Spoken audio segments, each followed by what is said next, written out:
Ugly May, magpakilala ka ng maayos bago open your story. Thank you. Okay, good afternoon everyone. I'm Maribeth Posawas. Posawas na lang, wag na lang yung apelyido ng asawa ko. From Mindanao. Sa maliit ako, wala akong karanasan by the way sa mga mahirap-hirap kasi medyo mayroon naman yung parents ko. I'm graduated from Bachelor of Science in Accountancy. And then, doon ko nakilala yung ex-husband ko. Sundalo kasi siya eh. When I was work in Makati City. Pagkatapos, meron kaming anak na isa. Happy married kami ng 13 years old. Before, nagkasakit kasi ako, may sakit kasi ako no na time. Na bawal sabi ng doktor, kaya yun nangyari nga may may something na yung husband ko. Yun at yun ang cause, nagkaanak siya sa iba at totally broken kami ng At nagpapasalamat lang din ako kasi kahit papano, malaki naman din yung anak ko, kaya ko naman siyang suportahan. At sa awa ng Diyos, continue. Yun lang.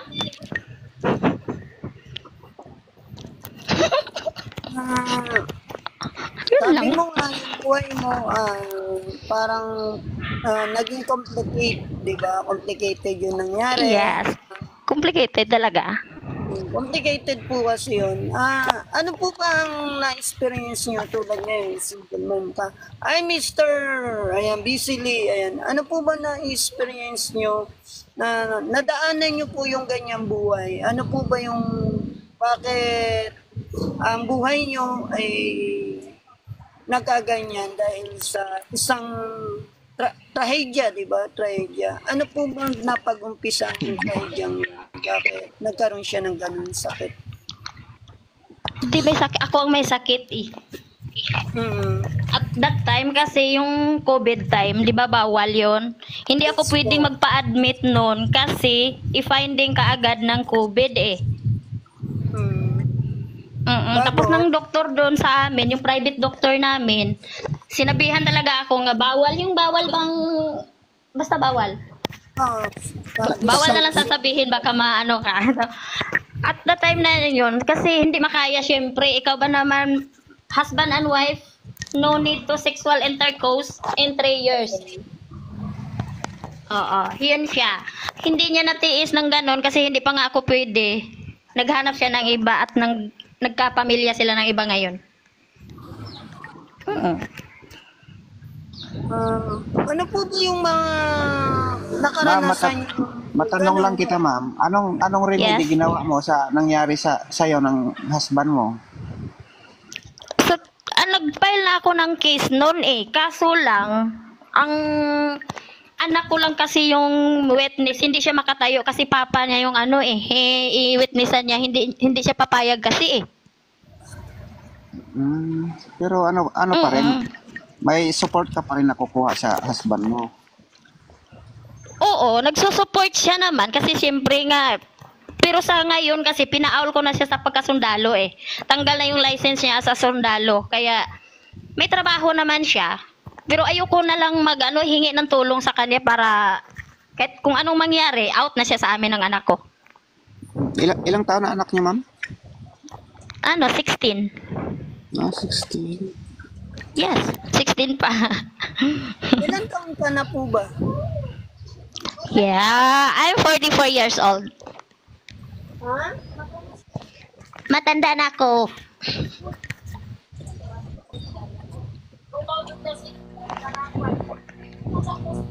Kita ko naman na. Nandito naman.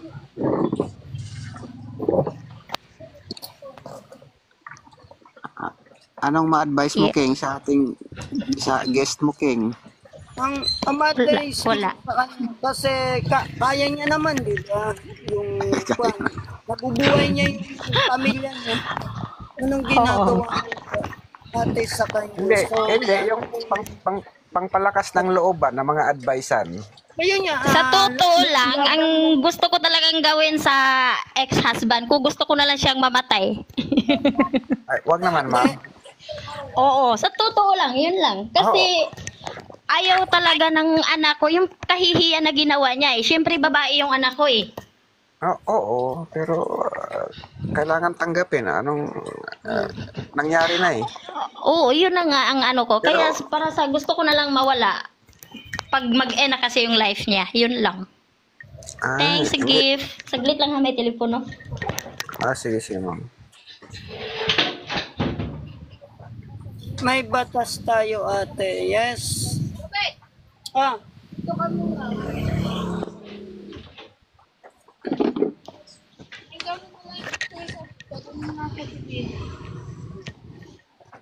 Yun lang talaga, yung parang na-trauma talaga ako ng ex-husband ko. Kasi 13 years talaga kami, wala, parang wala. Ang sarap ng buhay namin, nakabuild kami ng sarili naming bahay, mga salakyan. After 13 years na wala, lahat talaga missing. Wala kaming, ang naiwan sa akin, yung ano na lang, yung house.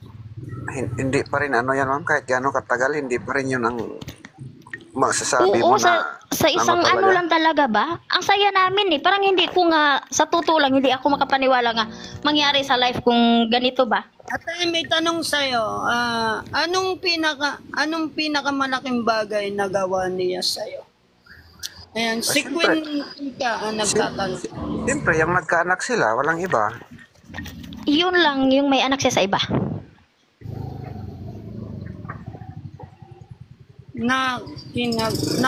Ayun daw guys, ang pinakamalaking bagay na nagawa niya sa kay Madam Oo, Agnes. yun lang. Kasi pag sa pira kasi pag-uusapan, walang problema eh. Magbigay siya ng support sa anak ko eh. Pero ako na lang ang umayaw kasi ayoko na, ilayo ko na nga yung loob ng anak ko sa kanya. Oo, yun lang. Ang masabi ko lang ate, Madam, focus ka na lang dyan sa iyong work, no? At huwag mo nang isipin yun kasi pag iisipin mo yun, focus ka lang. Oo. Ang Masakit masasabi talaga ng isipin. mahalin mo yung sarili mo, huwag kang umisip ng mga bad influence, no? Unahin mo muna yung anak mo na makatapos mga pag-aral, balang araw pag lumaki yan, matutulungan ka rin naman yun, no? Siguro, yung anak niya sa iba, no? Malay mo tumawag din sa'yo, pumunta, malay mo, isa rin siyang tumulong sa'yo. Huwag mo na isipin gagawa ka ng bad influence. Kasi wala kang mapapalado, magkakakaso ka pa, mamumroblema pa yung anak mo. No? Isipin mo na lang ate, yung nakalipas na yon dahil lang sa isang sakit na yun, nawala siya. Pero tanggapin mo na lang sa sarili mo na kaya mo yan, umabang ka, hanggat na andiyan ka, huwag kang susuko kasi ang buhay, hindi natin maiwasan may dadating at problema. Ang isipin na lang natin kung may dumating na problema sa atin, tanggapin at kaya natin susuko. Pero kung ang gagawin natin, panay isip tayo ng puro problema na sa ating buhay, no? Lalo madadagdagan, lalo ka ma-stress, lalo ka magkakasakit, na wala naman nangyayari. Sino mamumordlema? Anak mo mamumordlema. Tama po ba? Mamumordlema yung anak mo, iisipin niya, ikaw palagi, hanggang sa magkasakit. Ano mangyayari? Lahat kayo magkakasakit. Hindi na bali yung isang sakit na yon na dumaan sa'yo, at least mapapalaki mo naman na maayos yung anak mo. Anak mo na lang yung mahalin mo. Huwag mo na isipin yun nakaraan na yun. Kasi pag inisip mo, maniwala ka sa hindi, mamumordlema ka. Lesson learned. Yes. Mga idol, sana may natutunan po kayo sa konti ko na sabi dito na konti ko na payo para kay Ugly. Kasi ang isang tao guys, hindi lahat tayo may problema. Ako may problema, si ate may problema, lahat na naandito may problema. Pero guys, ang ginagawa ko na lang, isipin nyo guys, ako magkwento rin ako, ang about sa kapatid ko guys, no? About sa isang content creator, no? Kumikita ako ng malaki dati sa content. YT, ano po ako, channel, no? Taga-kabila po ako. Kumita na po ako ng half, no? Half 0.5. Welcome. Kumita po ako ng malaki yan. Ang problem po namin ng family ko, sakit sa heart. Lahat po kami, mama, umi ko, abi ko, and ang mga kapatid ko, mga kamag-anak, heart problem po kami. Pero ito nga po, nililibang ko yung buhay ko dito sa TikTok, sa iba-ibang social media, kasi gusto ko pong ipas ang nakaraan. Sipin nyo po, kapatid ko, tinulungan ko, sobrang laki na naitulong ko. Napagamot ko po siya, sakit sa puso niya hanggang ngayon. Okay na siya, ka-recover, nakaano yung anak niya, nagkaanak pa siya ng marami. Pero po, ang problema sa kapatid ko, kahit tanungin niyo kung may naitulong ako, ang masasabi niya po, wala. Saklap, no? Napagaling mo po yung tao, natulungan mo, kadugo mo, tinalikuran ka. Kaya guys, sa akin, tinatanggap ko yung buhay na ganito kasi bakit po? Kasi mahal ko yung sarili ko. Kaya kong itaguyod yung sarili ko. Hindi ko kailangan yung papasan pa ako ng panibago. Ang gusto ko, ang papasanin ko yung panibagong buhay ko. Na alam ko na mailalabang ko yung sarili ko. Di ba? Ma'am Remaline, bakit ka bumaba? Yan, okay lang yan to. Last nakatulong ka. Yes. Sali po. Okay po, sige po Ma'am Queen. Alika po. Next kwento, mag-story your life, ma'am. Hindi, tanungin muna natin si Madam. Sino? Naka-mute siya eh. Nag-off-cam na siya. Lesson learned na lang yan. Yes, boss, strong master. Enjoy your life. And dahil ang buhay ay isang lang. Yes, totoo yan. Yan si Pika ko, no? King. Oo nga daw, si Pika nga. Ayan. Siya nga daw. Ayan. Pika, Thank ikaw you magkwento, Pika. mga kuya. Ayan.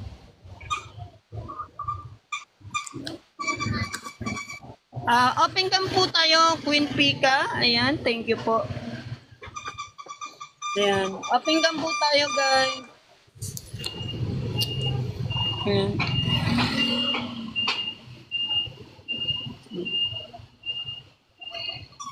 Pika, Ayan. open cam. Good afternoon po, Ma'am Pika. Pakilala po kayo. Tol, may umakyat. Pakilala po kayo. DJ, bakit ako napunta dito? Apo. Nakarating ka rito, ah. May nakita ko siya po. Nakita ko po si kayo nag-comment lang ako. Assalamualaikum. Waalaikumsalam warahmatullahi Hello everyone. Good afternoon. Sino nakita mo, Pika? Hello, bro. Sabi Ayan, ko mama. kanina kasi nakita ko lang yung post nito kaya napa-comment ako dumaan sa FYP ng live. Thank you po, Mami. Ayan, Ma'am, thank you po sa Ayan pagkwento si Pika, magandang kwento ng buhay niyan. Please, me support. Alam mo na ba, DJ? Baka di sila maniwala. Ah,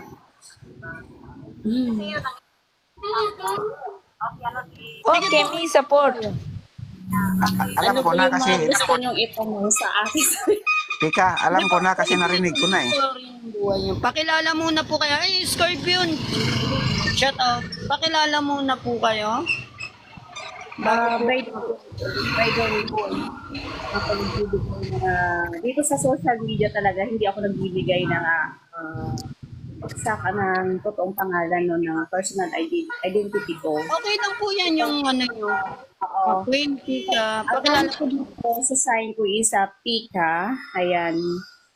Gusto niyo bang malaman yung story ng life ko? Cute. Interesting. Ano mga gusto niyo malaman from the start? Medyo mahabang kwento kasi eh. makakarating po tayo sa YT, sa page, itong content na to, kasi content creator, vlogger po ako, no? Kaya gusto ko pong kumukuha po ako ng mga kwento nyo about sa para meron din po kami matutunan. At merong matutunan din po. Pwede po ba makahingi po ako ng story nyo? Ayan. Makapag-share po ako. Thank you po. Pa natin, DJ. Ako kasi, totoo lang, isa ako negosyante. Yung reason bakit ako... Cute, beautiful, cute. I love you. Oh, sana yung host natin. Yun to dito. YouTube. Master, cute.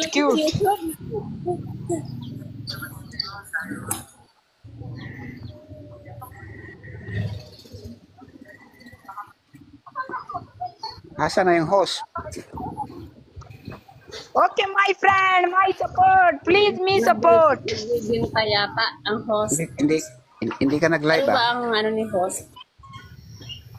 Ewan ko. Naka-join lang ako. Tatamad out. Masama pakiramdam ko. Ganon. Minsan mga bata, nilalaro nila nila account ko. One gift. Kikipaglaro. Hello? Bro, one gift. Nakikipaglaro siguro yun. Live. Me dancer. Me dancer.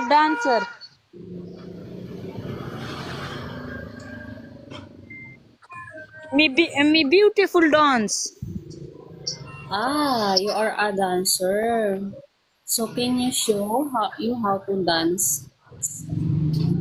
Ano ata? Foreigner ata. Please, yan. one gift, me dance.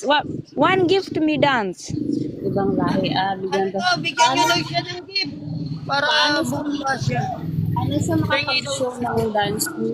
Ayan naman siya, hindi siya. Nagla-live yan, King? Please, one gift. Thank you. Oh, akala ko. Love gift.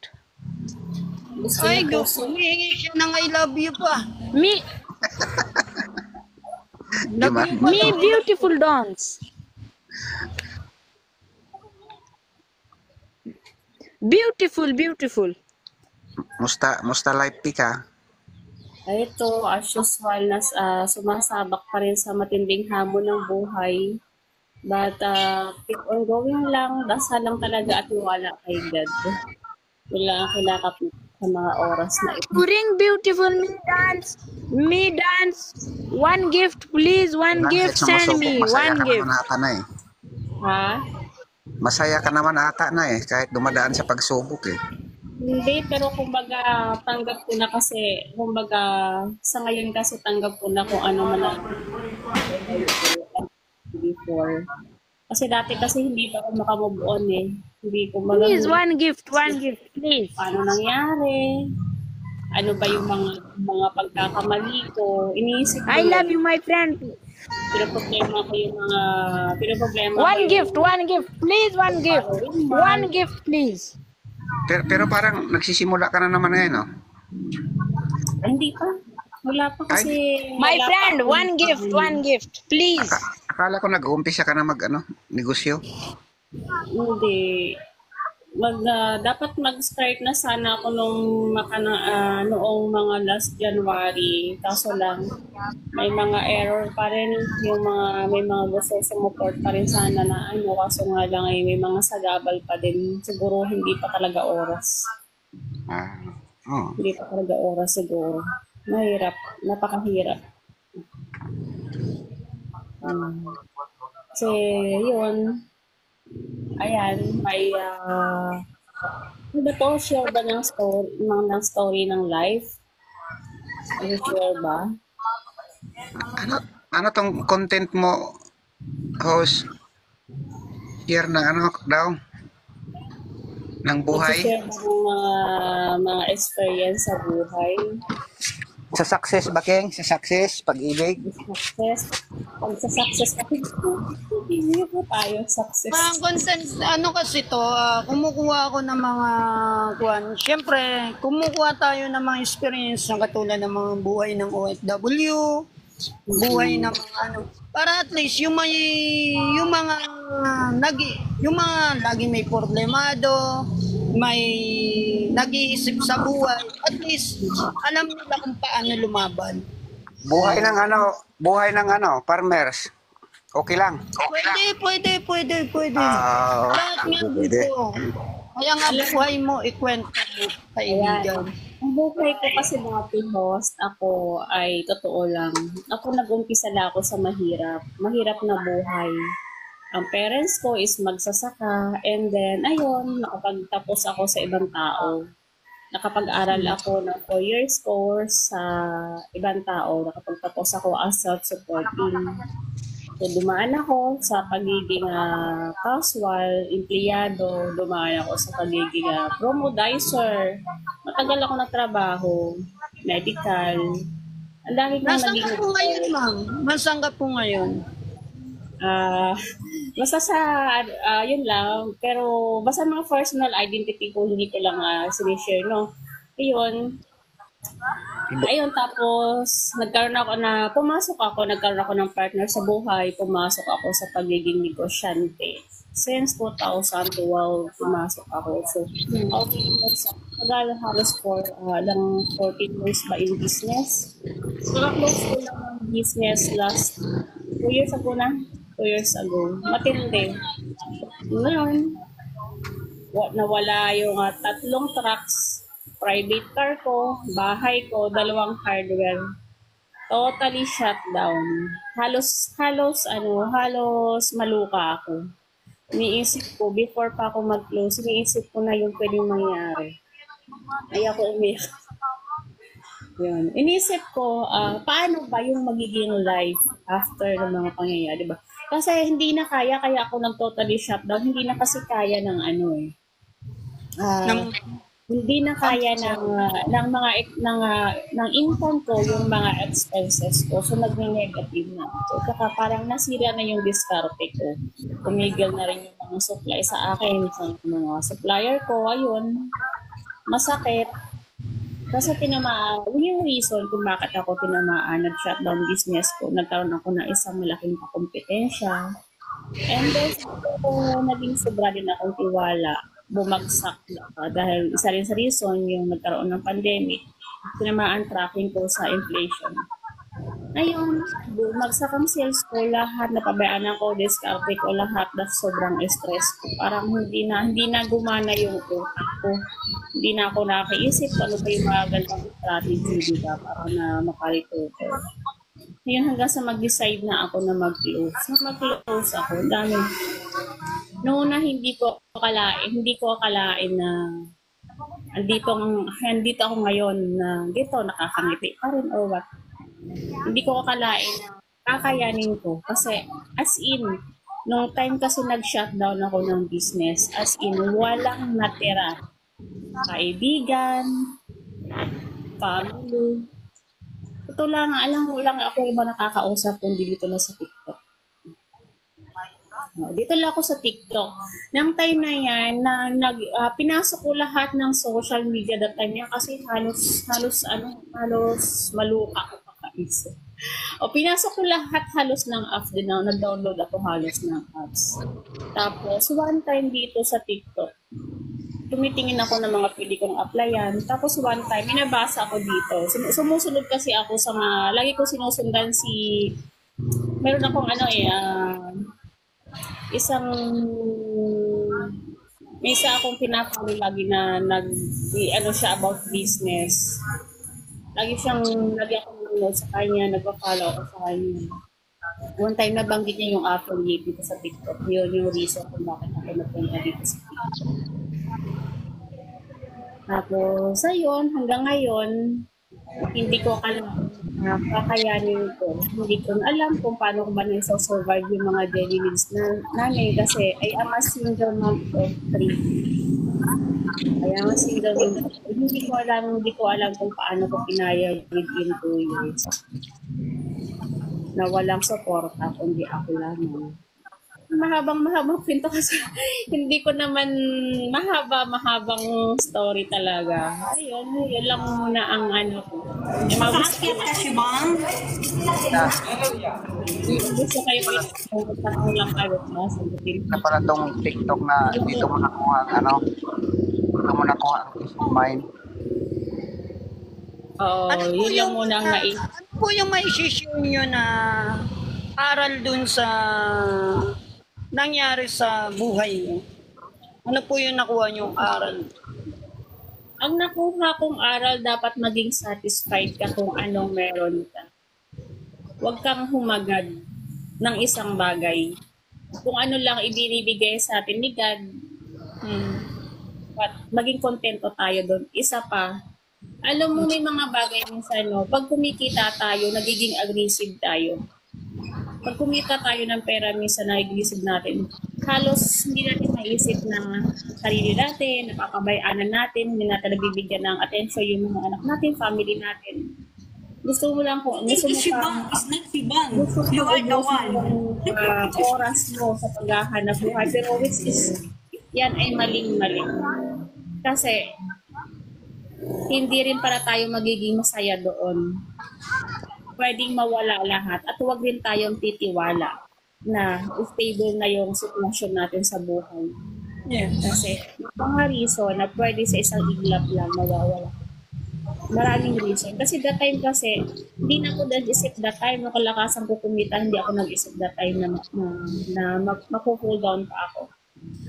Iniisip ko talaga nung dire-diretso na ako, lalo nung kalakasan kong kumita. Pagka kumita yung 2 unit ko noon na truck pag bumaba. Pag kumita yung 2 hardware na kalakasan. Hindi ko inisip noon kung paano ako bumastos. Hindi ako nag-iisip noon na mawawalan ako.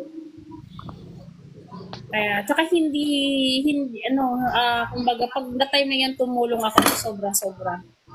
Alam nyo, pag mayroon ka, ang pagtulong pala sa kapwa, dapat may limitasyon. Kasi, pag once ikaw wala na, isang natulungan mo, o depende man siguro, hindi man ni isa, mayroon pa rin dyan na makakaalala sa'yo, pero, yung mga natulungan mo, hindi ka na maalala yun. At saka isa pa, once na ikaw, huwag kang basta-basta may niwala sa kapwa mo. Pag mayroon ka, lalo't nakita ka nila, nakasakay ka sa magarbong sasakyan, nakadamit ka ng maayos, nakapuno ka ng alahas, lahat ng pagrespeto at talagang sa mga tao, andyan.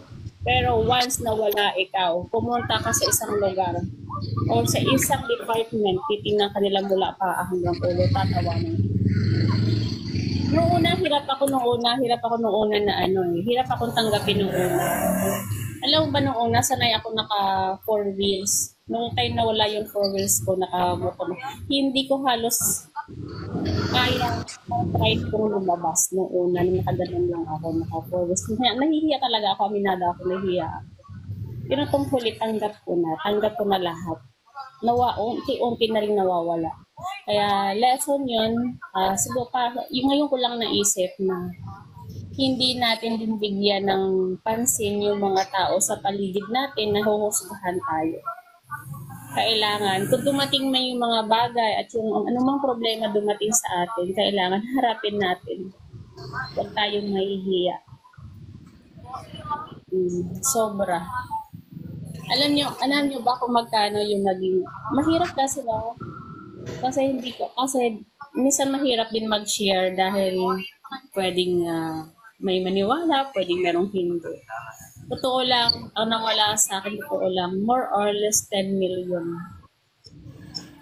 Halos mabaliw talaga ako. Hanggang ngayon, hindi lang, okay lang siguro kung nawala yung 10M or 10M. Wala.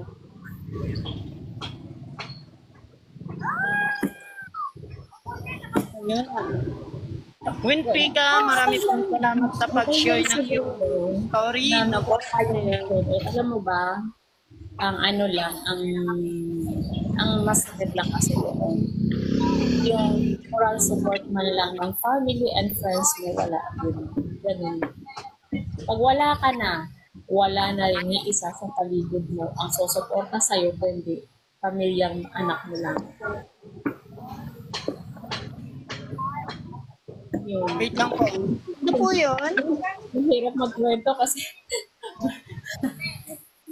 mahirap ang buhay. Biglang, andi. Ngayon, medyo okay ka naman siguro ngayon na.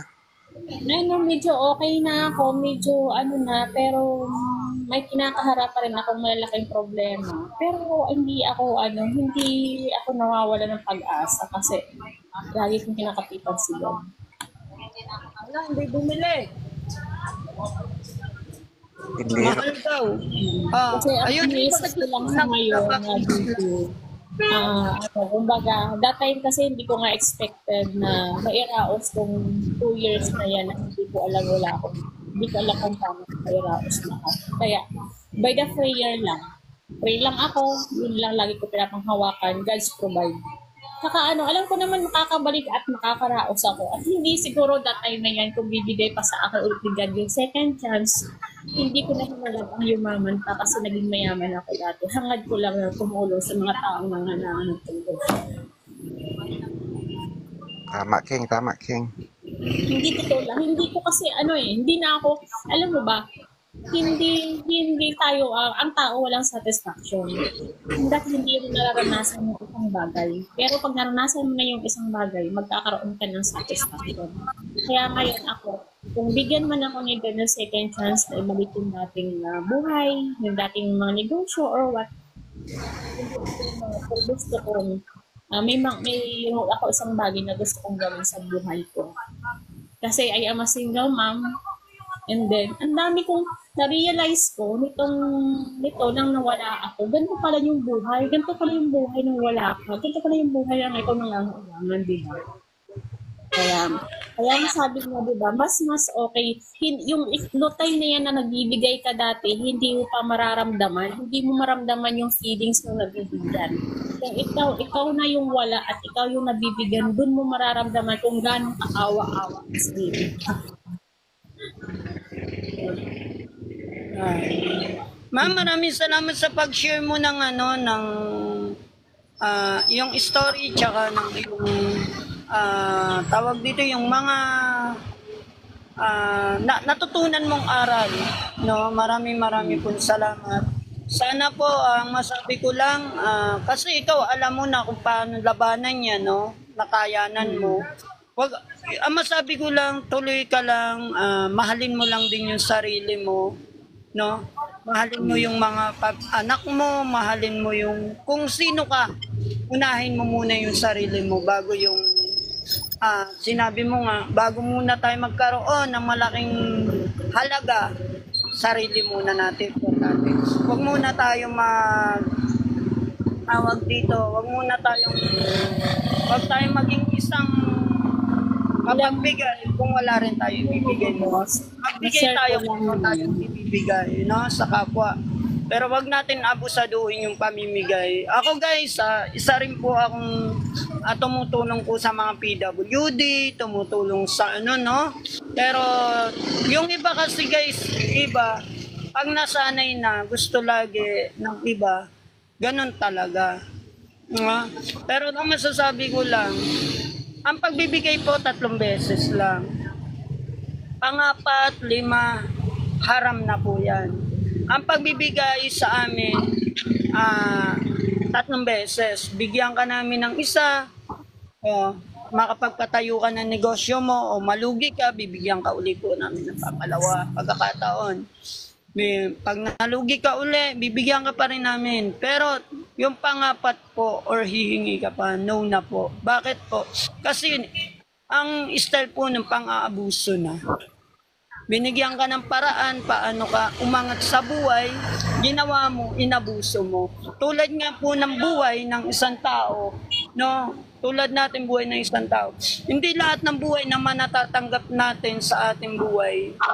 Nakakatikim tayo ng mga masasarap na buhay, nakakain tayo ng masasarap na pagkain, nakakabili tayo ng isang mga tulad ng sasakyan, nakakabili tayo ng... Hindi po yan tatagal, guys. Bakit po? Nasa ibabaw lang po tayo ng lupa. Meron po tayong araw na kaya babalik tayo sa ibabaw ng lupa. At yung kaluluwa natin, dadalhin pa itaas. Kaya hindi po natin dapat angkinin lahat ng nandito sa mundo ng ibabaw.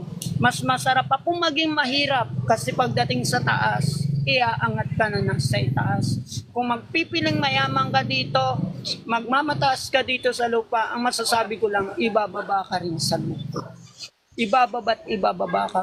Kaya guys, sana na unawaan natin yung pinaliwanag ni Ma'am Queen, no? Pika, kasi may mga natutunan tayo.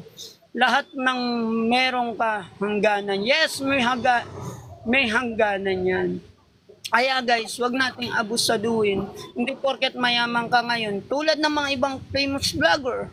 Hindi pa nga habang buhay, andiyan sila. Tingnan nyo yung mga kuwan ngayon. Hindi nag-ano nagbablog. Tulad ni na Wonder Family. Di ba? Gumawa sila ng paraan. Alam nila, hindi man sila tatagal sa ganitong social media. Alam nila, hindi sila dito gaano kumita na sila, nakuha na nila. Nagtayo sila ng sarili. Bakit? Kasi dun, alam nila, hindi pang habang buhay, dun lang sila mag-stay. No? Kaya guys, ang masasabi ko, laban lang sa buhay. Huwag po nating hangadin lahat ng kayamanan dito sa mundo.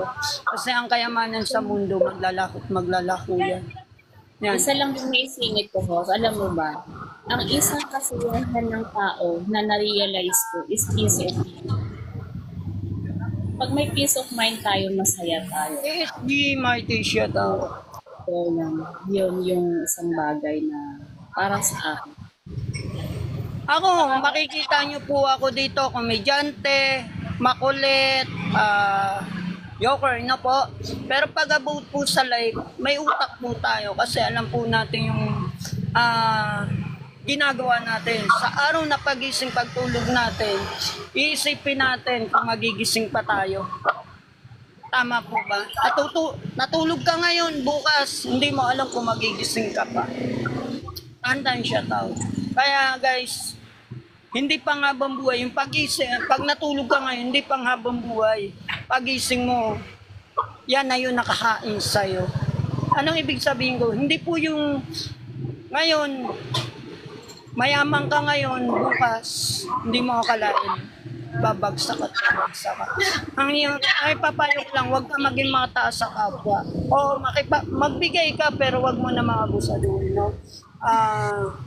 Tama, huwag ka lang magsasalita sa kapwa mo nang nakakasakit. No? Ang mas maganda, ang gawin mo sa kapwa mo, mahalin mo, yakapin mo. Kahit wala kang maibigay, wala kang maibigay na pera o wala kang maibigay na kayamanan sa kanya. Salita lang guys, na may matututunan siya sa iyong salita. Malaki na pong halaga yun. Ma'am, thank you very much. Miss County po kami natutunan ng aral sa'yo. Ayan, sana guys, DJ Mon, may natutunan ka rin sa mga sinabi ko. Kay Ma'am Queen, thank you. Sino pa po ba ang gusto magkwento?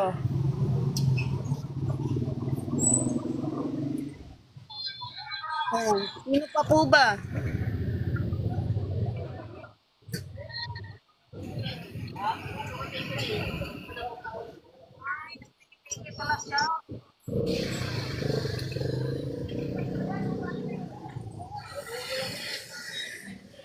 Sino pa po ba magkukwento bago tayo mag-ano in live?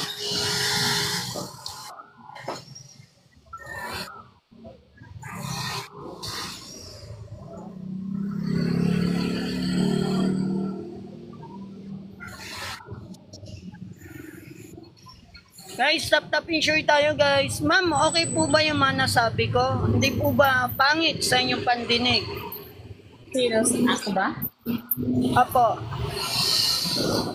Yeah, okay na po. Wala naman ano. Okay na. Hindi ko masyado kasi Abangan nyo na lang po.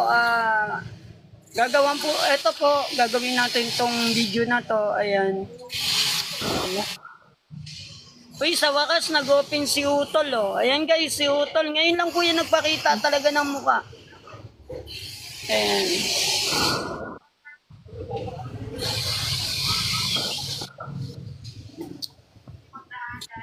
Tap-tap tayo guys, tap-tap and share. Kaibiganin po natin lahat dito, no?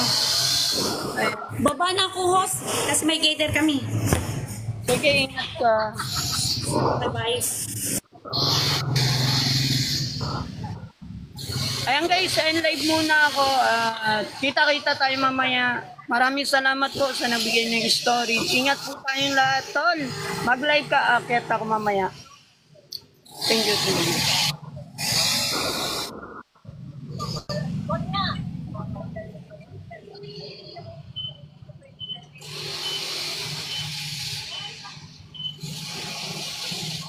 Thank you guys, mahal ko po kayo.